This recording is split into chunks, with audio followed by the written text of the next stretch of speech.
بسم الله الرحمن الرحيم. وصفتنا حبايبي النهارده ان شاء الله هنقدم فيها مع بعض وهنعمل فيها مع بعض مشروب العناب بتاع الكافيهات. هنعمله بطريقة سهلة وبسيطة خالص، من غير بقى ما ننقع كركديه ولا نغليه ولا الكلام ده كله. هي خطوة واحدة بس هنعملها مع بعض، هتعملي منها احلى مشروب عناب في البيت. مشروب الكافيهات بطريقة سهلة وبسيطة ومنعش في الصيف، هنعمله مع بعض. بس تابعي معايا الخطوات واحدة واحدة، وهنعمله بدون ما ننقع الكركديه ولا نغليه ولا نبيته ولا الكلام ده كله. هي بودرة واحدة بس هنستخدمها مع بعض، نعمل منها كل كمية الكركديه المشروب بتاع العناب ده.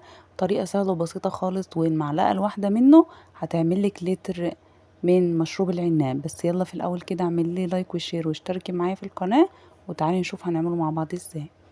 اول حاجه هجيب عندي بوله كده وهحط فيها معلقه او معلقتين من بودرة العناب اللي احنا كنا عاملينها مع بعض. بودرة العناب دي احنا كنا عاملينها مع بعض ازاي؟ ان احنا جبنا الكركديه وحمصناه على البوتاجاز شويه، وبعد كده ضربناه في الكبه وحطينا عليه معلقتين 3 من السكر ورشه من الميه، وبنحتفظ فيه ببرطمان زي ما احنا شايفينه كده.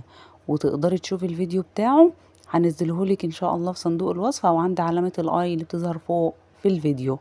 هاخد منه معلقتين، كل معلقة بتعمل لي لتر من مشروب العناب. وهزود عليها، انا خدت معلقتين هحط عليهم حوالي لتر ونص من المية السخنة المغلية، ونسيبهم ساعتين 3 نبيتهم تاني يوم. المهم ان هو ممكن اقل شيء نسيبه ساعتين، وبعد كده هغطيه واسيبه. هنعمل منه احلى مشروب عناب، هنشوف هنعمله مع بعض ازاي. لو انتي لسه ما عملتيش بودرة العناب دي اعمليها، هتستفيدي منها كتير جدا، وهتسهل عليكي في اعمال مشروبات كتير جدا. فانا هسيبه هنا تقريبا 4 ساعات. ده خلاص بعد ما عدى عليه 3 4 ساعات بنسيبه في المطبخ عادي خالص. هجيب بقى بعد كده الدرق بتاعي او الشفشة وهحط عليه مصفى، ونبدأ نصفي في العناب بتاعنا. هنلاحظ ان هو تقيل جدا، لان انا تقريبا حطيت معلقتين كبار كمان، وحطيت عليهم لتر ونص بس من المية السخنة. وهقولك هنزوده دلوقتي ونعمل فيه ايه. هصفيه وهيطلع معاكي تفل في الاخر كده. هناخد التفل ده برضو نصفيه في المصفى كويس جدا بمعلقة، عشان ننزل كل العصارة اللي موجودة فيه واللون الحلو اللي موجود فيه، زي ما احنا شايفين كده حبايبي مع بعض.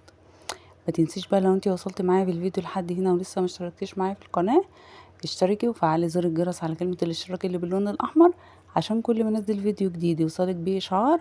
وشيري الفيديو مع أصحابك وأصدقائك لو عجبك المحتوى اللي أنا بقدمه. ده حوالي لتر ونص كده من العناب. التحلية بقى هنا بتكون حسب الرغبة، فأنا هحط هنا تقريبا حوالي نص كوباية من السكر. وطبعا انت ممكن تزودي أكتر أو أقل، بس هو بصراحة بياخد سكر كتير. وهقلبه كويس جدا، وممكن تحطيه في الخلاط وتضربيه ضربة كويسة جدا او بالهاند بلندر عشان السكر يدوب معانا. وبعد كده هدوب له هنا حوالي 5 6 مكعبات من التلج. وبعد كده هزود عندي مية ساقعة متلجة من التلاجة لحد ما اوصل للون والقوام اللي انا محتاجاه. فانا هنا تقريبا هزود كمان نص لتر، عشان يبقى كل معلقتين خدوا 2 لتر من المية. ونقلبه كويس جدا مع بعض عشان السكر يدوب معانا، ونحطه في التلاجة ونقدمه. تشربي احلى مشروب عناب بدون بقى ما ننقع كركديه ولا نغليه ولا نبيته ولا الكلام ده كله. هي البودرة دي بتجيب معانا من الاخر. تقدري تشوفي الفيديو بتاعها، انا هسيبهولك في صندوق الوصف.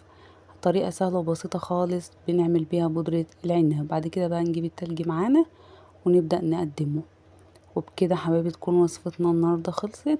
اتمنى ان انا اكون قدرت اقدم لك معلومة مفيدة وسهلة وسريعة. ما تنسينيش باللايك والشير والاشتراك في القناة لو انت لسه ما اشتركتيش. وكمان ما تنسيش تشوفي الفيديو بتاع بودرة العناب اللي احنا عملناه مع بعض، هتستفيدي منه كتير ويوفر عليكي وقت ومجهود في اعمال عصير العناب. تعمليه في البيت احلى وانضف واوفر من تشتريه من بره، وكمان تلاقي طعمه وسكره مظبوط احلى من الكافيهات وانضف. يلا نقول مع بعض مع السلامة.